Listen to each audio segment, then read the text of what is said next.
네, 안녕하세요. 홈트리오의 정다운 건축가입니다. 오늘은 월간 홈트리오 7월호 첫 번째 모델이 발표되는데요. 74평 가을빛을 품어내다 라는 주택의 아주 큰 단층 주택의 대저택입니다. 건축주님께서도 특별한 이력의 소유자셨고요. 외관적 모습보다 평면적 모습이 굉장히 충격적일 부분이 많을 정도로 대담했던 설계를 가지고 있는 집인데요. 이 집의 개요부터 한번 설명을 드릴게요. 목구조로 지어졌고요. 단층 74평으로 계획이 되어 있습니다. 이 주택의 외관부터 살펴볼 텐데요. 스타코플렉스를 기반으로 한 800달러 포인트를 줬어요. 굉장히 단조로워 보일 수 있겠지만 구성적인 미 그리고 구조미로서 이 74평 대저택의 웅장함을 보여주려고 노력을 많이 했습니다. 이 주택의 평면도부터 보시겠습니다. 1층 평면도가 끝이에요. 이 큰 주택의 1층 평면도가 끝이라는 게 얼마나 안에 면적이 굉장히 크고 재밌을까를 보여줄 수가 있는데, 제일 눈에 띄는 거는 현관 입구보다 주차장이에요. 주차장이 두 대가 완벽히 내부로 들어갈 수 있는 주차장을 소유를 하고 계시고, 전원주택 주차장을 꼭 만들어야 되나요? 안 만들어야 되나요? 이 부분에 대해서 설명을 굉장히 많이 요구를 하십니다. 저는 하나 딱 말씀드리고 싶은 거는, 전원주택 생활에서 차가 있고 없고가 개인 프라이버시가 조금 지켜지지 않는 듯한 느낌의 불편함을 호소하시는 건축주님도 계세요. 그래서 이런 부분들을 미연에 방지하고자 아예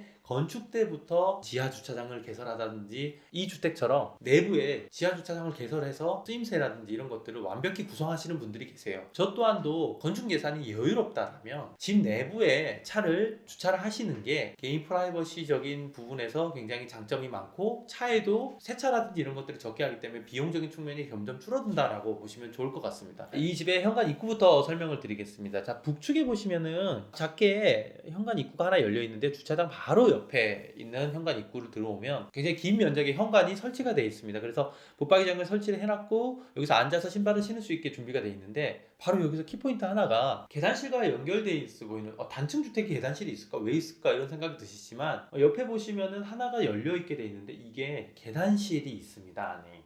내부가 층고가 굉장히 높기 때문에 내부에서도 굉장히 재미를 주고자 1.5층을 만들어 놓은 면적이 있는데, 그쪽 하부 면적을 건축주님께서 창고로 쓰실 수 있게끔 굉장히 큰 면적을 만들어 놨어요. 그래서 이쪽에서 현관이 이 전체라고 보시면 좋을 것 같아요. 현관이 굉장히 큰 주택을 소유를 하고 계시고요. 이제 중문을 따라서 들어오게 되면 바로 좌측으로 이어지는 복도를 따라 책을 사색할 수 있고 계단에서 걸터할 수 있는 구조가 되어 있고요. 굉장히 큰 거실을 소유하고 계십니다. 굉장히 큰 거실과 엄청난 크기의 일자 주방을 소유하고 계십니다. 건축주님께서 원래 대형 아파트에서 살고 계셨기 때문에 이런 주택에 대한 이해도가 굉장히 높으셨어요. 이 내부 면적에서도 층고가 어느 부분은 내려와 있고 어느 부분은 굉장히 크게 터져 있어서, 안에 들어가 보시면 굉장히 고급 주택에 왔다는 느낌이 구조적으로 느껴지게 됩니다. 샹들리에도 설치가 되어 있고요. 그리고 내부 매립등들도 굉장히 많이 설치가 되어 있어서 들어가시는 순간 바로 느끼실 수가 있을 거라고 생각이 됩니다. 그리고 주방도 거실에서 바로 보일 수 있게끔 설치가 되어 있어서 주방도 굉장히 고가 주방으로 여기는 마감이 되어 있고요. 가장 특이한 안방존을 안 볼 수가 없는데, 주방 거실에서 이어지는 좌측부에 보시면 안방이 존재해 있습니다. 안방을 보시면은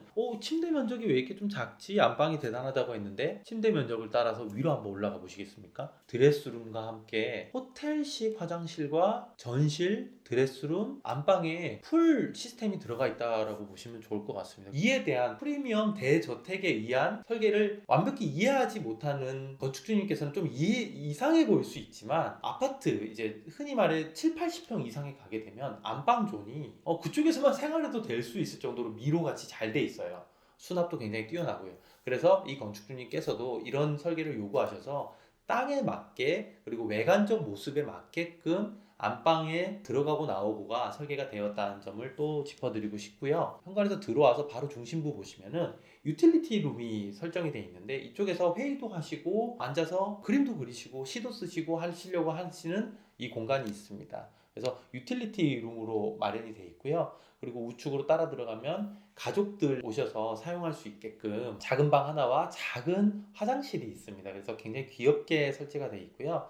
그리고 끝에 보시면은 좌변기와 샤워실을 뺀 좌변기와 손 씻는 것만 있어서, 반대로 보시면은 이쪽에 풀 화장실이 설계가 되어 있습니다. 그래서 전혀 불편함 없이 이렇게 쓰실 수 있게끔 준비가 되어 있고요. 지금 그래서 화장실만 해도 안방에 큰 거 하나, 그리고 작은 방에 하나, 그리고 나뉘어져 있지만 좌변기 하나, 또 밖에 나와서 손 씻을 곳 하나까지 있어서 총 3.5개를 소유했다라고 보시면 좋을 것 같습니다. 그래서 이 집의 총평을 드리자면 이런 대저택의 단층 설계는 오로지 개인적 성향에 의해서 지어진 집이고 계획을 해드린 집이기 때문에 개성 있는 집이다라고 참 봐주셨으면 좋겠습니다. 그래서 이 주택은 맞으신 분들은 확실히 맞고 안 맞으신 분은 안 맞을 수 있다라고 설명드리면서 실호로 첫 번째 마치고 싶습니다. 네, 이 영상이 도움이 되셨다면 구독과 좋아요 눌러주세요.